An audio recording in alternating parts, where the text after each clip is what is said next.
This is the 20 Minutes of Influence podcast with your host, Greg Jameson.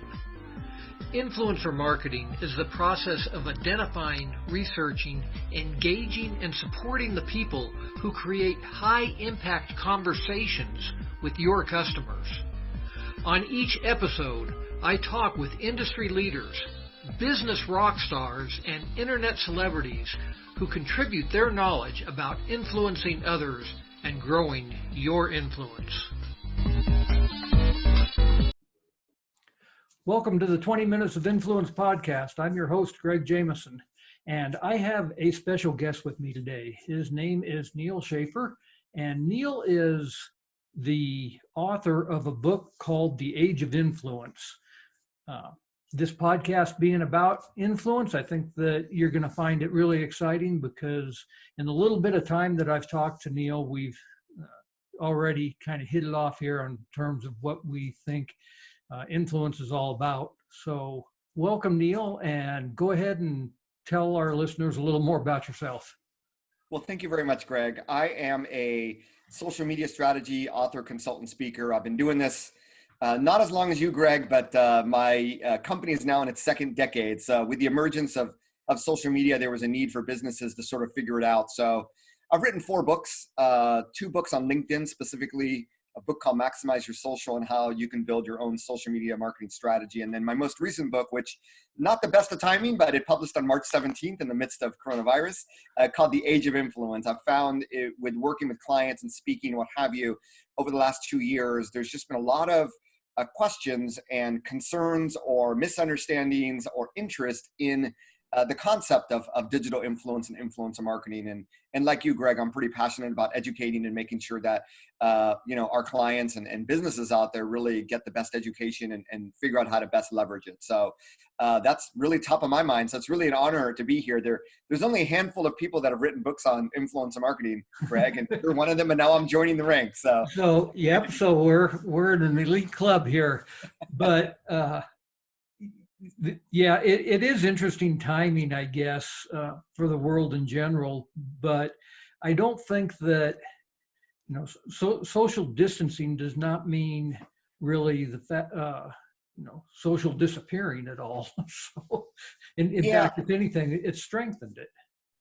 I agree. And I think what's going to happen is that more and more companies are going to shift more marketing budget to go digital. They're going to try to create more digital products and services. So yes, the pandemic will die down, but I think the effects are going to be a lot of the things we're doing now, or I think we're going to have to become accustomed to for a while. So in perspective, there's ebbs and flows as we've seen over the past decades, but we're going to come back. And I think there's going to be a lot of marketing budgets that are going to have some excess budget, and they're really going to accelerate things in the second half of the year. So I'm really excited by the potential. Yeah, I am too. So you said a couple of your books were on LinkedIn. Can you tell me a little bit more about that and maybe how that relates to your influencer book? Sure. So my background is more on the B2B side, and it's actually more on the B2B sales side. And interestingly enough, it was in high technology in Asia. So another part of me is that I launched my career in Japan, where I lived for 15 years, and I speak fluent Japanese and Mandarin Chinese. And I experienced business in a part of the world where every country did business differently. And I had to have a very, very holistic perspective on business in general. So it was really when I moved back to my native United States, and I was in the job market for the first time in the US without a network that was local, because all of my network was in Asia. And that's where I really turned to LinkedIn. Now, this is back in 2008. And I really saw LinkedIn as an extremely powerful tool that we know it of today. But 12 years ago, people weren't really talking about it in that way. So I ended up finding my job in transition, but I launched a blog, and I really launched a blog as a vehicle for online networking, much like we do today, which is very commonplace. So when I launched it, the book was published in 2009 after that blog. It was called Windmill Networking: Understanding, Leveraging, and Maximizing LinkedIn. It just talked about the benefits of, for your career, for education, of networking, of being more proactive to open connections on LinkedIn. So I followed that up with a book in 2011 called Maximizing LinkedIn for Sales and Social Media Marketing, as my business now shifted to social media marketing. So in January of 2010, I launched my consultancy, and that's where that went. After that social media strategy book, My views in influencer marketing, I really go back to my time in Asia and just looking at business extremely holistically.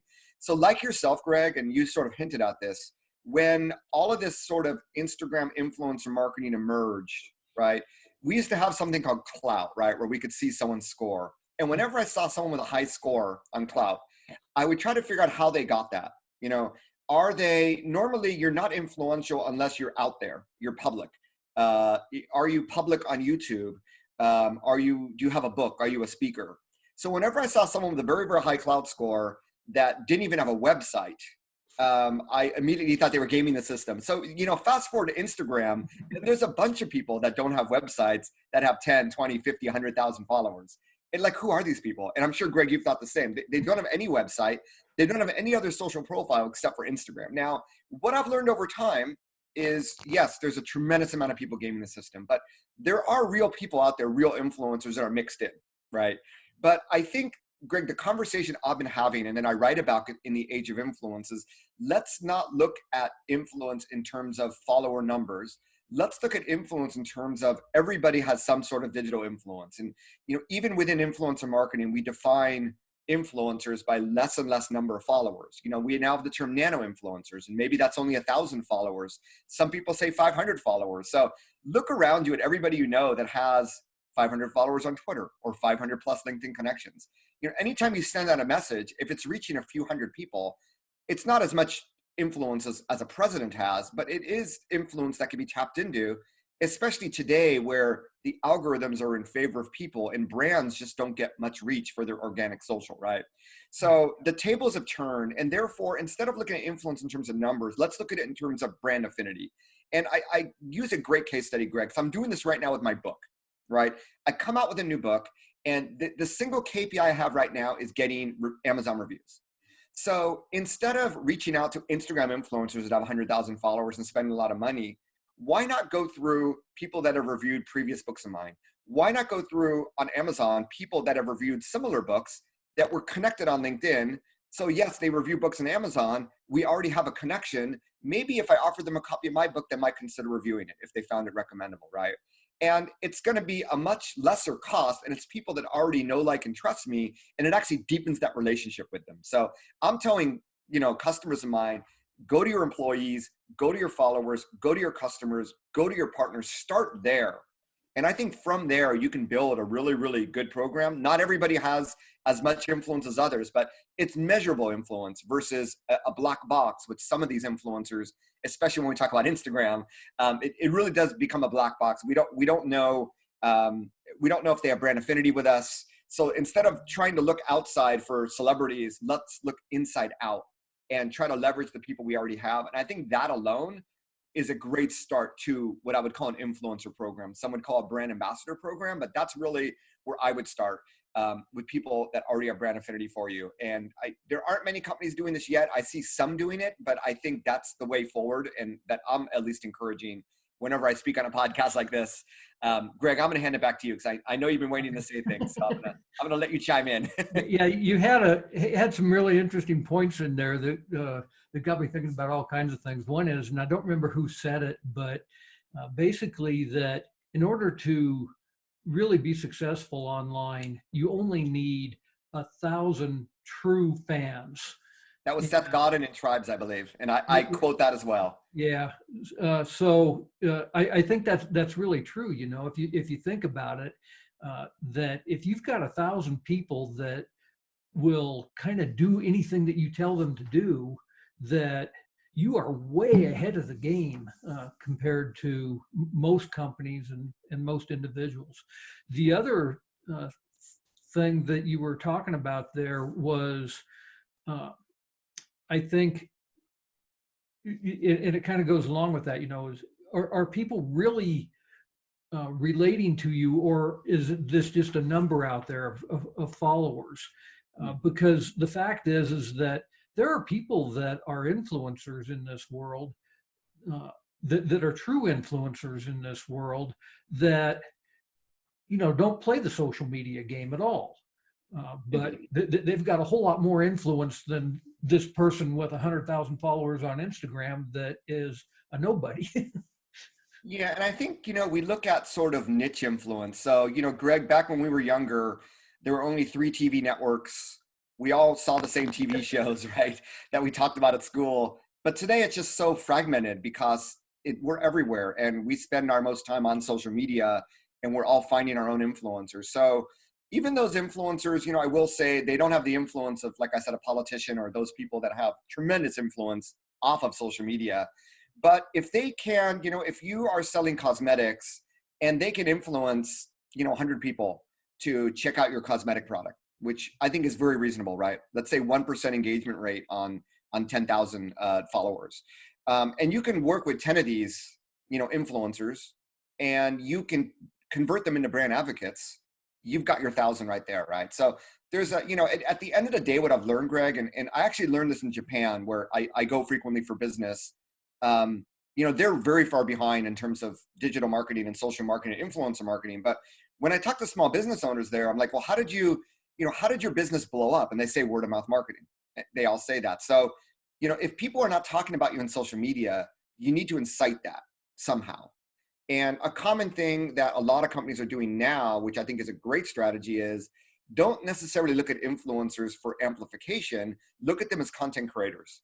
So if you're an e-commerce store and you just have the boring old, photos on a white background, and you want to get people to talk about you on social, those are not the right, that's not the right content for that to happen. So why not work with influencers who are great content creators simply to source content from them, right? And share content that's more lifestyle based, or have them share that content as well and start to get people talking about you. And I think obviously there's ways of doing that from within your tribe of that 1,000 people. But outside of that, I think it may not be a bad investment. And at least you get the ROI of content, because content creation, doing a photo shoot, a video shoot, it costs money, right? Why not collaborate with an influencer that is a good content creator, and you sort of kill two birds with one stone? So that's another way of looking at this. And, work with 5 different people. They're going to have different price points, different content, different, visibility for your product.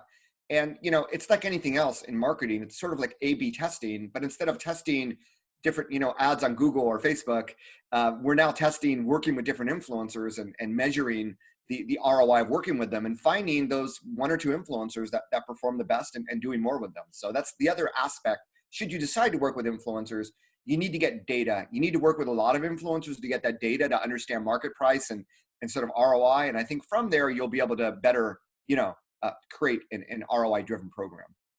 Yeah. And I really like what you said there about content, because that's one of the things that I have been working with my clients over the years is to not have the same basic e-commerce store of here's a bunch of pictures on a white background, this costs $10, this costs $20, but instead to really discuss how that product can help somebody, and write a blog post about it, create a video about it. And you're absolutely right. If you get a third party to do that, even if that third party does not have a huge reach, if you can get a third party person that's basically endorsing that product, saying, hey, this thing is really great, I used it for this, and it wasn't designed for that purpose, but I kind of modified it and did this, and you really ought to go out there and buy one of these things. That's absolutely huge. And so many store owners, I think, struggle for whatever reason with creating content. Yeah. But there's a huge number of people. It might be their customers, it might be their associates, whatever, that could create this content for them, and it makes all the difference in the world. A really good example of content, and I have used this in some of my blog posts in the past, is Jessica Alba's store where she sells baby products. And she's got this great blog that goes along with her website talking about how as she became a mother, that she found this and this to work and so forth. And that's why she created this product and so on. And it's an absolutely perfect example of how content sells as opposed to just a picture of a price.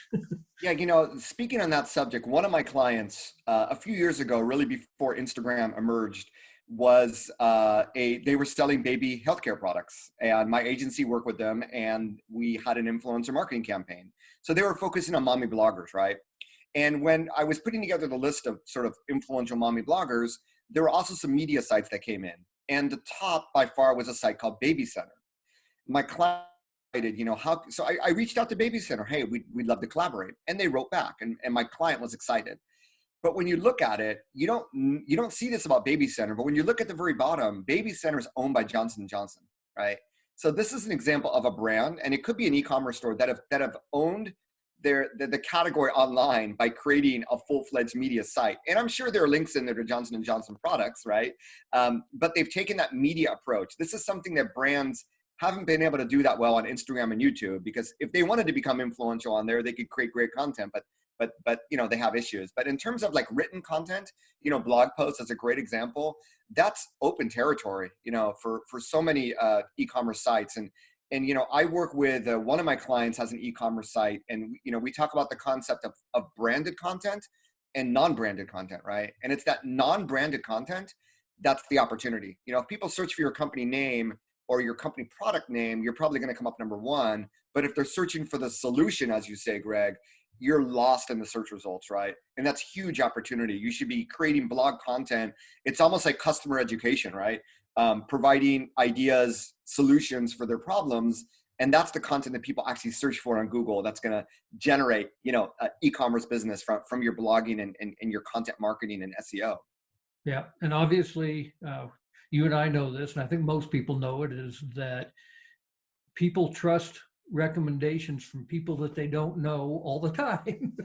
In fact, they trust it as much as the word of mouth recommendation. So Yep, absolutely. But you got to get people talking about you. If you want to leverage social, it's not about you posting every day, although in order to build trust, you need to have a presence, but it's really about getting other people to talk about you. So if it means you have a new product coming out and, doing a giveaway, I would go into my customer database, find my most loyal customers and give them the free product and delight them, knowing that they'll probably buy more, right? But you got to get people talking about you. Otherwise, you're losing out on one of the most important aspects of online marketing today, which is social media. Absolutely. And I want to follow up on that here. We need to take a quick break, but on the other side of the break, that's exactly what I want to talk about, is how do we get other people to talk about us, and maybe what it costs to do that. So let's take a quick break and we'll be right back.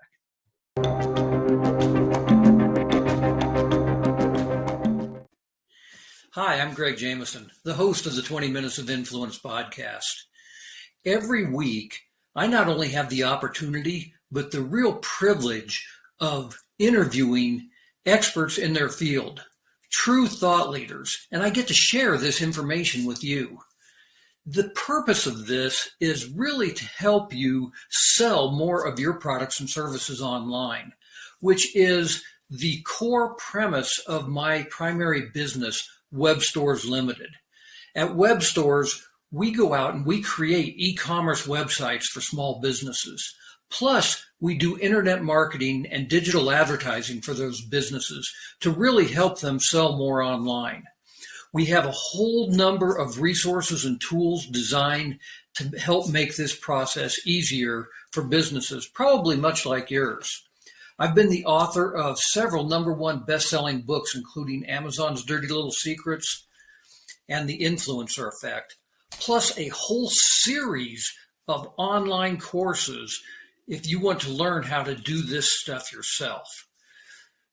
The best way to remain in contact with me, besides subscribing to this podcast, of course, is to simply go to gregjameson.com/free gift, where I have a special offer for you simply because you are a valued listener to this podcast.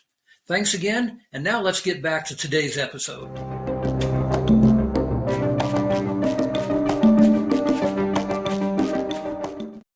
Welcome back to the 20 Minutes of Influence podcast. My guest today is Neal sSchaffer. And right before the break, Neal and I were talking about how influencers are people that are actually going to influence someone to help you make a decision on whether or not you should buy that product. And as a general rule, influencers get paid for doing that. They are out there creating content. They're writing blog posts. They're creating videos, and they're recommending products. They have become a brand ambassador, and as such, they get paid.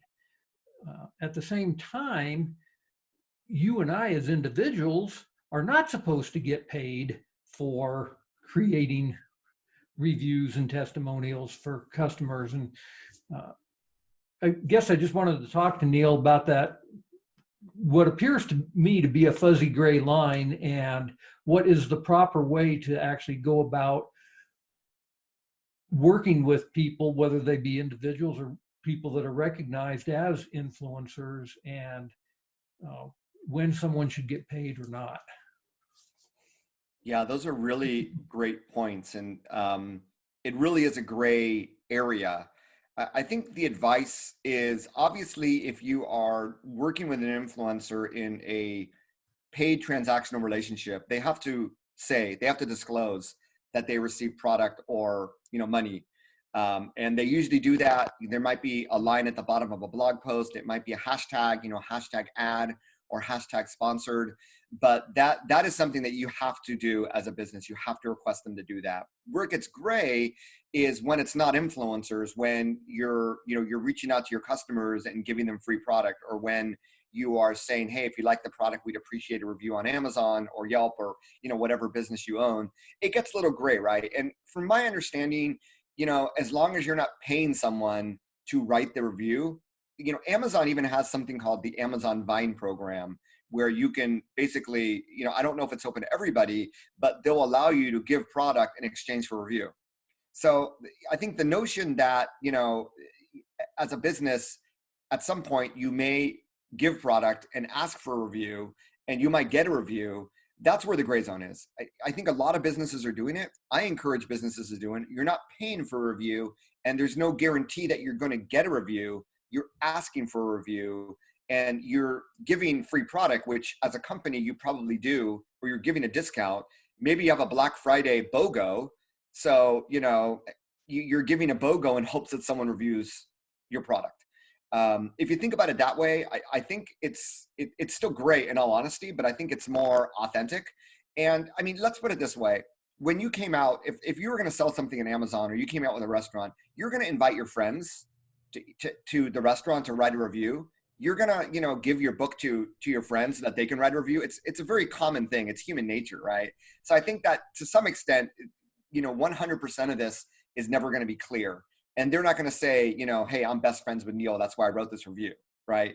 So at the end of the day, it comes down to consumer to really read through the reviews and figure out what is real, who's a real customer, who's a friend, who's an influencer.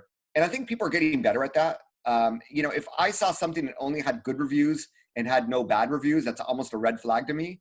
So, and I think a lot of people like to read the good and the bad. So I think over time, like any of this, right, it's going to take a generation or two to really adapt to that, similar to adapting to what is real news and fake news, and my kids not being able to use Wikipedia as a source in their reports at school, right? It's going to take time, but I think as a business owner, you absolutely want to get testimonials. And what I would do at a minimum is, if you don't ask for it, you're not going to get it. In all of my communications with customers, my newsletters, I would be asking for it, and I would make it easy for them to do it. Don't just ask for it. Make sure you have a link that directly goes to your store on Google My Business, on Yelp, on Amazon, whatever it is. But I would definitely ask for it. And, if you're shipping product, I would include it as part of the product, right? Hey, don't forget to review us on Amazon if you had a positive experience. I think that's totally okay to do. You're not breaking any laws. Amazon expects that your customers will review your product, right? So as an example, and I use them as an example because they're obviously the biggest e-commerce store. So that's sort of my take on it. And that, I think, is the best way to be authentic. When you're paying someone for a review, that's when there has to be that language, the FTC disclosure. And you cannot pay someone to review a product on an Amazon or on a Yelp, from my understanding. That's where the gray zone is. So if you're working with an influencer, you can pay them to post on social media or blog, as so long as they disclose that. I don't think you can go as far as ask them to write an Amazon review as part of that, because of that paid aspect. But Greg, I know you deal with this on a daily basis, so I'm going to hand the mic back over to you. I think that one of the things that you clearly are not supposed to do is tell somebody that, I will give you X in exchange for a 5-star review. It seems to be a little bit more gray of being able to say, hey, I'm going to give you some free product or discount on our services or whatever, if you will write me a review. Not if you will give me a 5-star review, but just if you will write me a review. Make it a positive, make it an honest review of what your experience was like. And that seems to be acceptable with most of the review sites. The influencer aspect of the thing is definitely something where if you are recognized as an expert in a particular field, or you have some influence over people because you are a public figure, then you absolutely are supposed to disclose that whenever you are endorsing a product at all, even if it's just a picture of you and your brand new Tesla. The fact is that if I'm a celebrity and I'm posting a picture of myself in a Tesla, and Tesla's paying me to do that, Yeah. I need to tell people that, hey, yeah, I really do like my Tesla, but by the way, I get paid from Tesla to say it. Yeah, and I think a lot of people, especially when they look at influencers, they get that they're getting paid to do this. I mean, the best influencers do it so that it's very natural, and just, hey, by the way, shout out to Tesla for allowing me to try out their new car and to keep it for a year or whatever, right? So yeah, there definitely is more of that out there. And it's sort of become a norm. But you made a great point, Greg. So long as you're not asking, so long as the condition of you providing something is not based on receiving a 5-star review, and that's the whole thing. When I reached out to people for my book, hey, we'd love to send you a copy, and if you found it recommendable, we'd be honored by a review on Amazon, without dictating what that review is going to look like, right? That's more of sort of an authentic way. And like I said, if you were to ask a friend how would you ask your friend to do it, right? You're not going to force them. You're not going to pay them. Hey, if you have free time, would love if you gave the product, if you tried out the product, and if you liked it, would be honored by a review. And that's, I think if you take that approach, you're not going to run into any problems. Yeah. Now I don't think you're going to run into any problem other than the fact that you may not get as many reviews as you want. That is true. For example, I put in my email signature, I always have a thing, hey, I'd love a review on Google. Here's the link. I send out hundreds and hundreds of emails, and maybe, once a month I get a review type thing.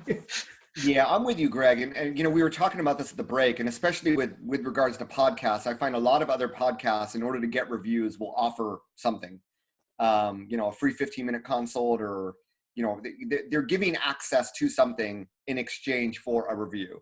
So this is where it gets a little bit gray, right?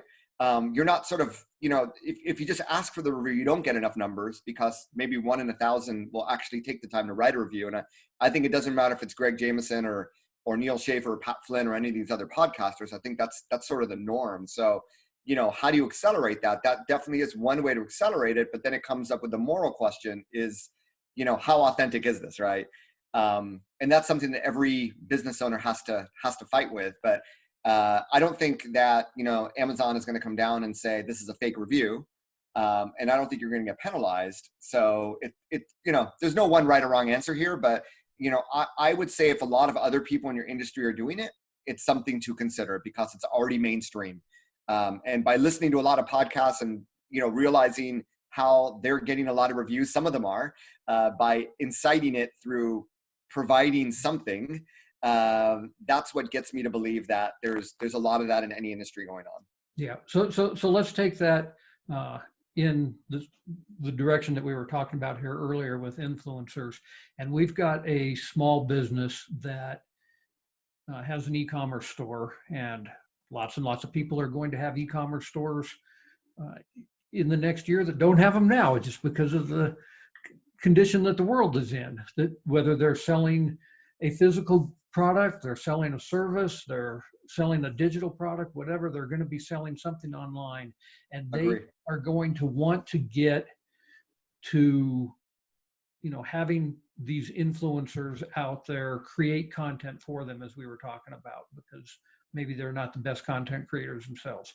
Uh, how does one go about finding a person, even if it's a nano influencer or a micro influencer? This small store needs to find a an influencer that's going to be able to help them out. How do they find them, and what kind of costs do you think are actually associated with that? So let's divide this into two sections. Um, One section is how do you find? And I think this comes down to you as a business owner understanding what your ideal customer looks like, that avatar, right? How old are they? Where do they live? What are their interests? And it really, who are the competitors? And it starts with if they were interested in your product, what would they be talking about in social media, right? So what we're finding, which actually makes it easier to find influencers for a lot of businesses, is a lot of influencers are trying to own a niche. So when my company was doing research for this baby healthcare company, we realized that we all say mommy bloggers, or we used to say that. It's not as popular these days, but they are still influencers in their own outright. When we talk about mommy bloggers, what I realized was there's some mommy bloggers that just focus on raising kids with autism. There's some that focus on the physical education aspects of raising children. There's some that focus on organic nutrition for babies, right? So, everybody has their own little niche of influence. So if you want to tap into those people, what would they be talking about? What hashtags might they be using? And yes, it makes sense for you to become a user of some of these platforms if you want to find influencers on them. And it really starts, I tell everybody, just start by searching the platform. If you had an interest in learning, maybe you have like an aerobics product, right? I'd be doing a search for aerobics, and I'd be looking at who's talking about aerobics, right? Who's talking about it frequently, who's making great content, who's getting a lot of engagement, although Instagram likes might disappear at some point, but they're still there, at least for me here in the United States. And that's really where to start. Go on to Google, who blogs about this, right? Go on to Twitter, go on to LinkedIn, go on to Facebook. Look at wherever you want influencers to talk about your product, try to find people that are already talking about the niche that your product serves.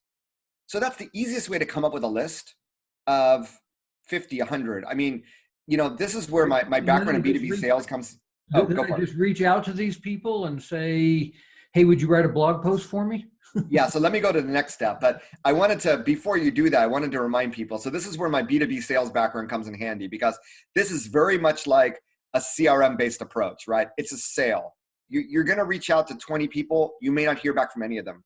So you're going to need to build a pretty large pool. Don't just stop at 20 or 50. I mean, I would build a pool of a few hundred.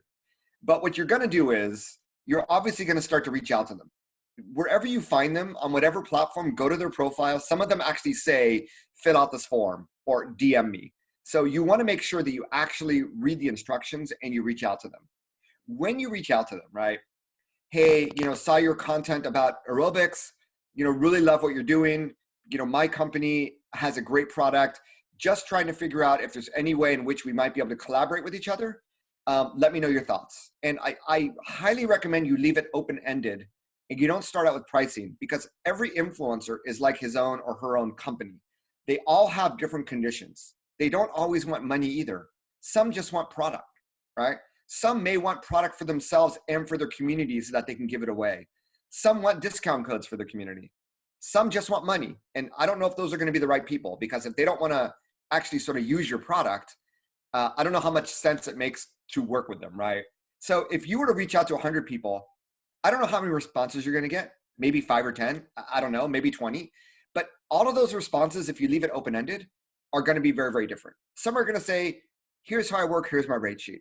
Others are going to go, hey, I checked out your product. It looks awesome. When can you send me one? Let me first try the product, and then we can talk about collaboration. So, you can't treat people like a programmable ad unit, which a lot of businesses try to do when they work with influencers. Yeah. It's going to be individualized. It's more of a sale. And in marketing, we want to do one-to-many, right? And broadcast to as many people as possible. When it comes to influencers, it's more like PR. It's an individualized approach. And the more sort of mass approach you try to do, with everybody, the less effective it becomes, because you're trying to build human relationships. And when you do it in that way, you have the highest chance of converting these people into becoming brand ambassadors. And what I mean by that is, by working together a few times, you notice, hey, they talked about this in social media without us asking them to do it, because they become a fan. And that's really what we're trying to go for here. And not everybody's going to convert that way. But at a first step, that would be my recommendation. You keep it very open-ended. I use the word collaboration. We want to collaborate with you. Once you start to build a track record, you could say, with this influencer, we worked together on a blog post. For this influencer, we did a photo shoot or a video shoot, whatever it is. Once you have a track record with influencers, it's going to help you. But here's the thing, Greg, that we haven't talked about. It's actually one of the last chapters in my book. The more influential your brand appears, the more influencers will want to work with you.